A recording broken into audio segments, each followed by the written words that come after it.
Assalamualaikum warahmatullahi wabarakatuh. Saya Norosi Damayanti dengan NPM 196402443, mahasiswi Universitas Islam Kalimantan Muhammad Arsyad Al-Banjari. Video kali ini diselesaikan dalam rangka menyelesaikan tugas mata kuliah dasar-dasar rekayasa transportasi yang dimana dibimbing oleh dosen Bapak Adi Surya STMT dengan NIDN 11260580001. Pada umumnya, transportasi dibagi menjadi 3, yaitu transportasi darat, udara, dan air. Video kali ini akan membahas secara singkat tentang sejarah transportasi air. Perkembangan transportasi air tidak lepas dari penemuan mesin uap oleh James Watt. James Watt telah menginspirasi Robert Fulton yang membuat kapal uap pertama dengan nama Clermont. Penemuan kapal uap dapat memudahkan banyak orang menyeberangi lautan. Selain kapal uap, ada pula kapal selam, yaitu kapal yang bergerak di bawah permukaan air yang umumnya untuk kepentingan militer. Sejarah kapal selam berawal sejak tahun 1500 Masehi dan mulai muncul pada abad ke-19. Penemu kapal selam adalah Cornelius Preble. Kapal selam mulai terkenal sejak digunakan pada Perang Dunia I. Pelayaran pertama diperkirakan dilakukan 900.000 tahun lalu.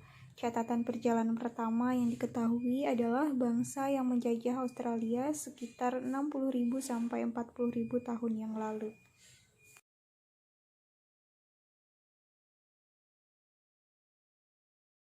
Namun, catatan lain perjalanan yang dilakukan oleh manusia purba adalah pelayaran yang dilakukan sekitar 900.000 tahun lalu.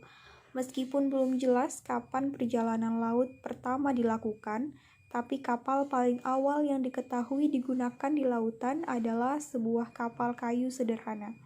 Bukti ini didapatkan dari penggalian artefak sekitar 7.000 sampai 10.000 tahun lalu. Awalnya perahu dikembangkan sebagai alat navigasi sungai dan mencari ikan di sungai maupun lepas pantai. Seiring dengan perkembangan peradaban, kapal dikembangkan untuk digunakan menyeberangi lautan. Kapal terus mengalami perkembangan hingga pada revolusi industri yang berlangsung sejak sekitar tahun 1760, dikembangkan kapal uap dan kapal mesin diesel pertama. Dengan dikembangkannya teknologi pada kapal, kapal selam juga dikembangkan untuk keperluan militer. Sejarah alat transportasi laut ini tidak hanya berhubungan dengan evolusi kapal saja, teman-teman, tapi juga beberapa perkembangan lainnya. Perkembangan ini mencakup navigasi, oseanografi atau studi tentang fisik dan biologis laut, kartografi atau studi dari praktik pembuatan peta, serta hidrografi yang berkaitan dengan pengukuran dan deskripsi laut. Seiring berkembangnya kapal, pelabuhan juga berkembang. Dengan adanya kapal yang digunakan sebagai alat transportasi pertama, ini artinya juga harus ada pelabuhan. Pelabuhan selain digunakan sebagai tempat kapal bersandar, juga digunakan sebagai tempat berkumpulnya para pedagang.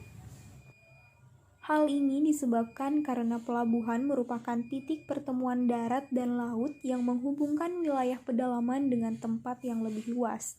Karena merupakan tempat berkumpul banyak pedagang dari berbagai daerah. Di pelabuhan terdapat komunitas yang beragam, baik secara etnis maupun budaya. Demikian penjelasan singkat tentang sejarah transportasi air. Semoga bermanfaat. Atas perhatiannya saya ucapkan terima kasih.